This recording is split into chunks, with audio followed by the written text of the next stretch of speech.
Hello, and welcome to Let's Talk Midlife Crisis with your hosts, Ashley and Tracy. Pull up a chair for your seat at the table as we talk about the history of menopause. Okay, this is fun. I went down a rabbit hole with this one. It's going to be a little history lesson today. Like Tracy said, history of menopause. My resources were the National Library of Medicine, and I found a really interesting website called the Old Operating Theater Museum. Ooh. Yeah. And we'll put all these resources in the description of our podcast. So, yeah. So Englishman Reginald Scott described women in their midlife as women which be commonly old, lame, bleary-eyed, pale, foul, and full of wrinkles. What? Isn't that terrible? That's horrible. I know. He was actually one of the, I guess maybe like a coroner that was observing victims from the witch trials in the 1560s. And this is how he described a lot of these victims. There was another witness that described them as pathetic, melancholic, hallucinating old women whose age and sex made them prey to diabolical fancies. So, wow, a lot of these women, you know, I'm not going to get into the witch trials, but a lot of them were midlife and probably going through menopause. So they were viewed as like crazies, basically. Yes. You know? Well, did I tell you that, I'm adopted. Mm-hmm. And so when I was younger, I wrote to the adoption agency to find out information about my biological parents. Yeah. And they sent me information only about my mom because she never disclosed information about my dad. Okay. But so I received this letter, and actually I had done it twice. The first time was when I was pregnant with Nikki. My doctor suggested that I do it to find medical history. Yes, well, yeah, absolutely. Right? So, because I really didn't have any. And then I wrote back later to get more information after I wanted more information. So they sent a different letter with different information. And it kind of always haunted me. But it said that my mom's mom was put away in an asylum for a period of time. And then later, and I can't remember specifically now, I don't know if it was in the letter or if when I met my biological mom, she told me. Mm-hmm. I think it was when I met her and she told me, because I remember it haunting me for a really long time. But terrifying. Then I would always think, and I'd always tell myself, well, a little bit crazy is kind of good, right? But I always in my mind thought, oh my gosh, you have crazy in your blood. But she was going through menopause, and that's why she was in the asylum. That's so terrible. Yeah. And that was in the 60s. Yeah. So as I get into the timeline, I'll talk more about that. But it really is sad to, and we've voiced like our gratitude for this coming to light and people recognizing, what it is we're going through, and but there still is a stigma. Yeah. But obviously not as bad as it used to be. So back in those days, reaching the age of 50 was rare. Yeah. And it just made women more vulnerable. It was like they were old. And can you imagine 50? Right. Right. I know. Well, when I was younger, 40 was old to me. Yeah. Yeah, 40 seemed like pretty, ancient. Yeah. But. So the earliest known references it's very scarce. Like I said, I went down a rabbit hole reading a bunch of different things that on different websites.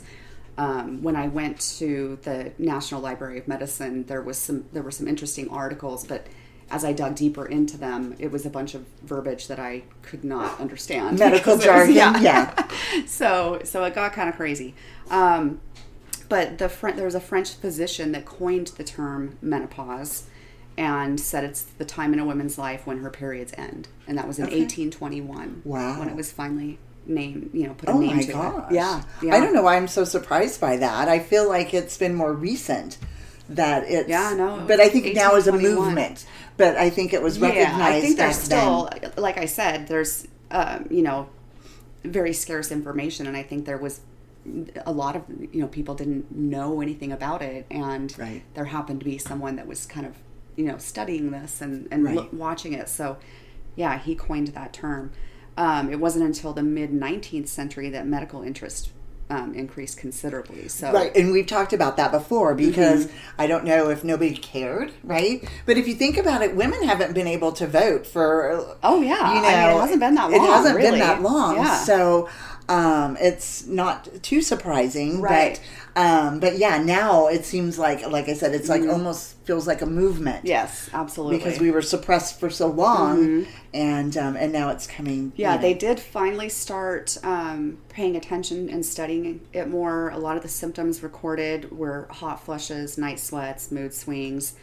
However, there are 30 other physical and mental symptoms that have been recorded, and we've talked about this too.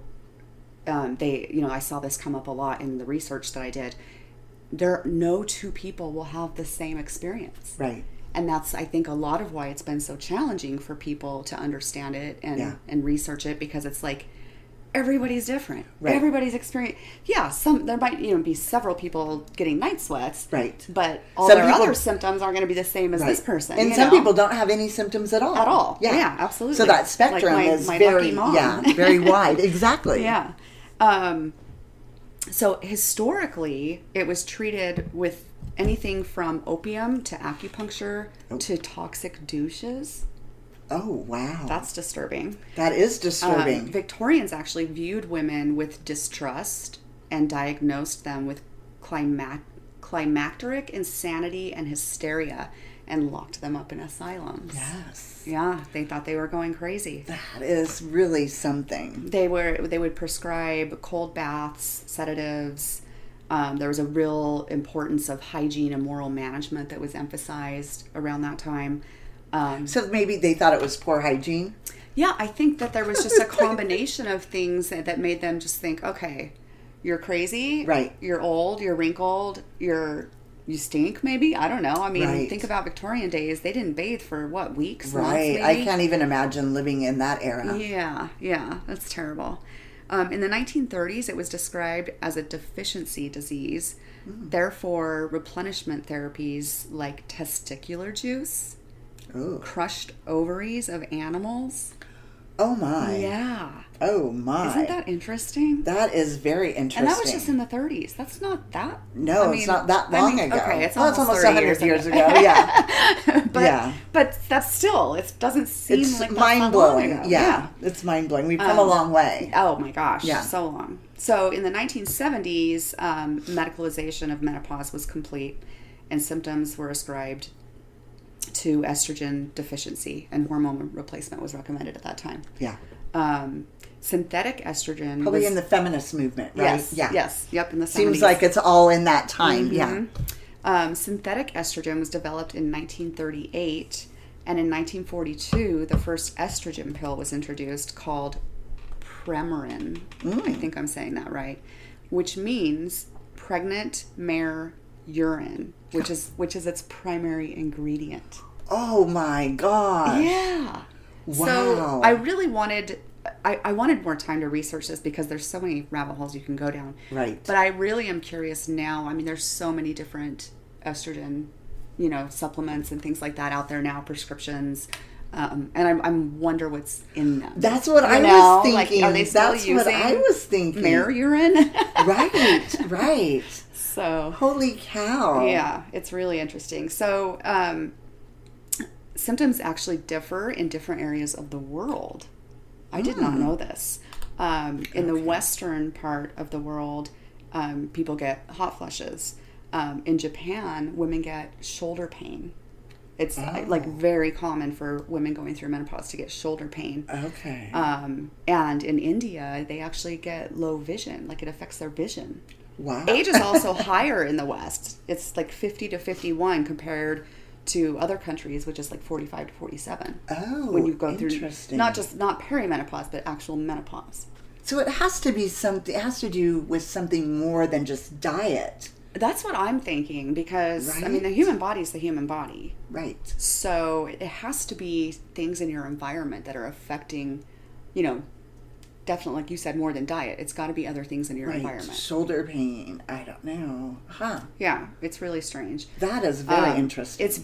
Menopause is viewed negatively in the West, where developing countries like India have a positive outlook on it. Okay. Yeah. There was a medical professional that found that statistical analyses from one of these studies that deciphered all this about the different areas of the world and how people are affected differently. He said that the analyses were flawed.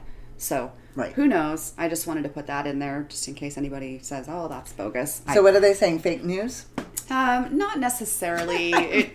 I think it's just when they did the study, because obviously they have to do studies to determine this information.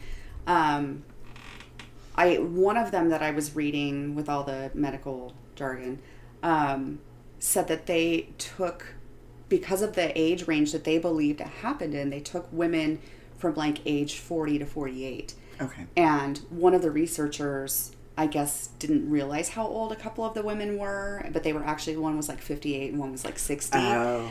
And so they were included in this, study. And so it wasn't really, and then the guy that actually conducted the study said, I wish, had I known that it was actually a lot of women go through it later, I would have included women up to 60, 65. Right. Right. But, so, who knows? It just depends on what study was done and whether or not it was truly flawed. But that's so interesting that it's different in different regions of the world. Yeah. I never would have thought that. That's a rabbit hole I'd love to go down. Just what was in their environment that would cause, obviously they eat differently than we do. Right.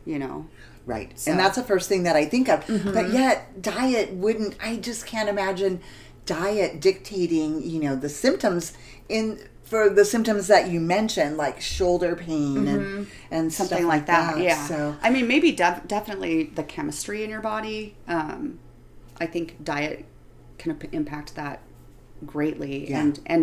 And we know it impacts our mental health too. Right. That is true. So I would be interested to hear from our listeners in different parts of the world. What are your symptoms? Yeah, that would be really interesting because I know we have some people listening in other parts of the world.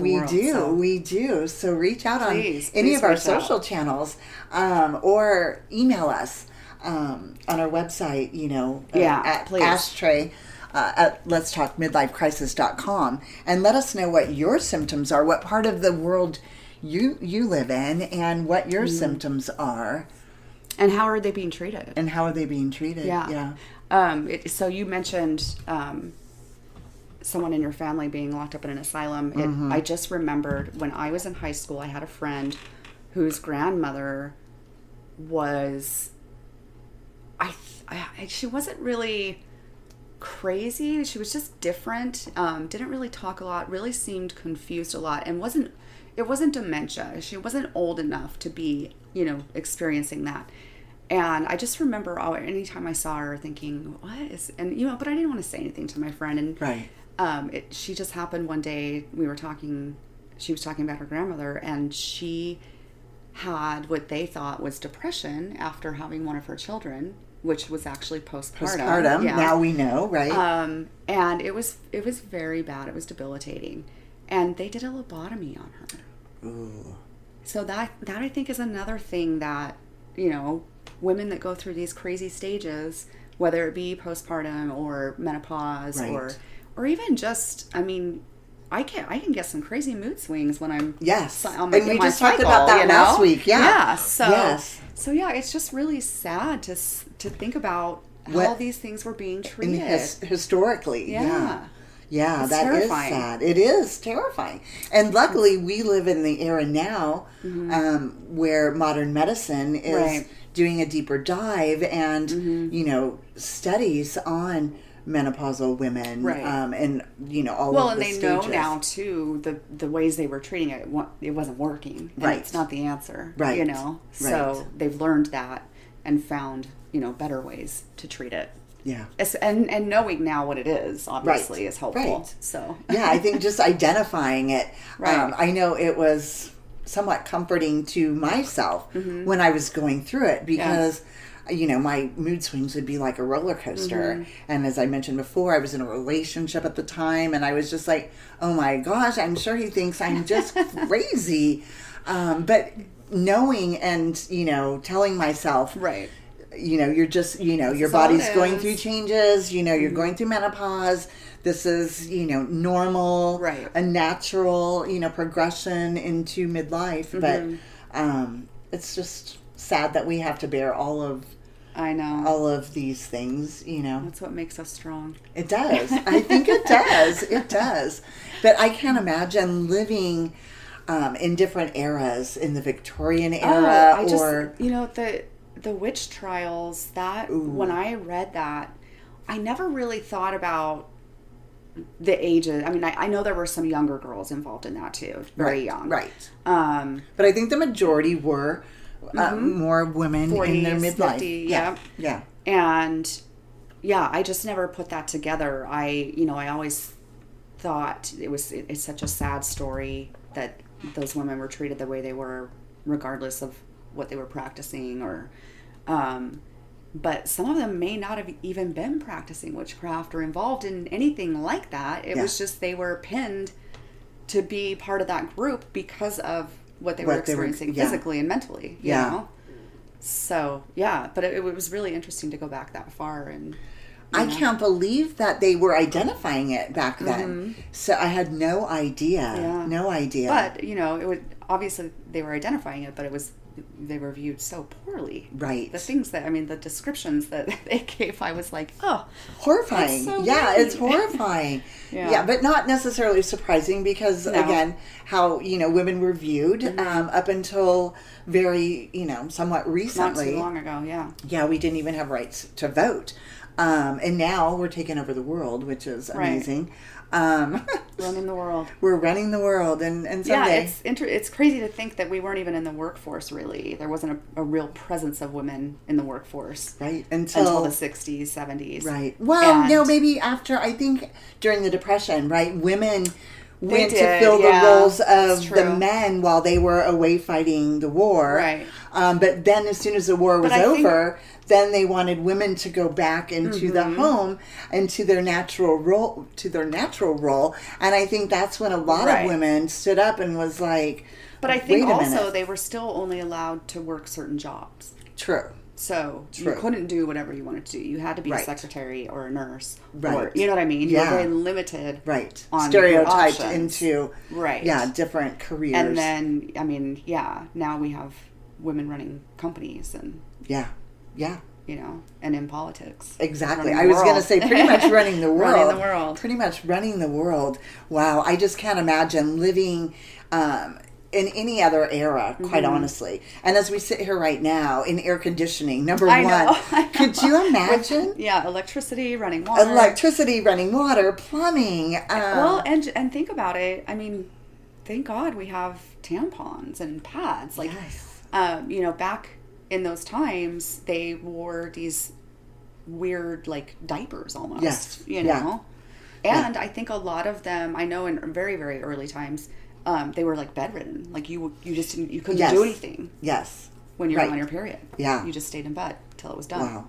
The evolution is quite something. Yeah. But, and I'm just so happy that there are so many doctors, you know, studying this now.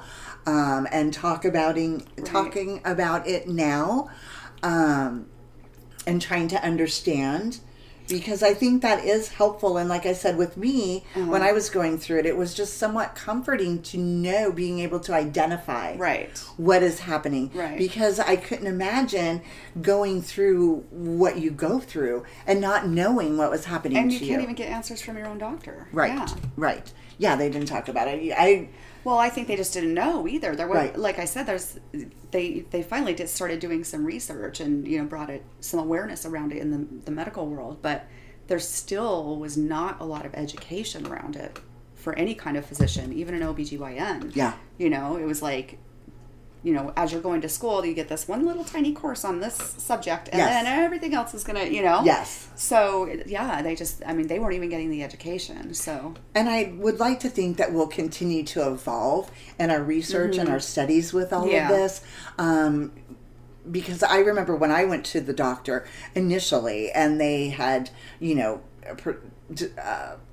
said that I was going through perimenopause. Right. And I was like, okay. And I was expecting them to give me a pill or a shot or a pamphlet or something, anything. And nothing. No, I was the same. In fact, when I just felt so bewildered after I left there. I was like, okay, like now what now? Exactly. Yeah. What now? When I went in, it was because of the periods I was experiencing, and it was like, something has to be done. I can't live this way. Right. I cannot do this. I traveled a lot. I was, washing clothes in the bathtub in the hotel room because it was just out of control. Yes. And so I went in to figure out what to do and didn't know what was happening to me. And I was in my very late 30s at the time. And she said, well, you're in perimenopause. Yeah. Like I just should have known that. Right. I'm like, okay, well, I'm young, so don't say that word to me. Yes. But then it was like, we found resolution. I did the ablation. I opted not to do the hysterectomy. I was gonna say when. I guess when I was younger, but a lot of my friends, I actually had a couple different doctors recommend towards the end of my cycle to have a hysterectomy. Okay. And I just remember thinking like... It's so invasive. Right. It's a long recovery. Yeah. And I was like, I just felt like I was so far into it. Like through the end, it's like I just didn't feel... I'll just stick it out. Yeah, exactly. But yeah, that was some hard times towards the end. It really was. I mean, my mom had her hysterectomy in her 30s. All my sisters have had it. Yeah. Yeah. Oh, okay. Oh, yeah. Okay. I think my oldest sister, she was the oldest when she got her. Well, no, definitely the oldest. I think she was almost 50, if not 50, when she got it. I think she was almost 50. Okay. And my little sister was in her 40s.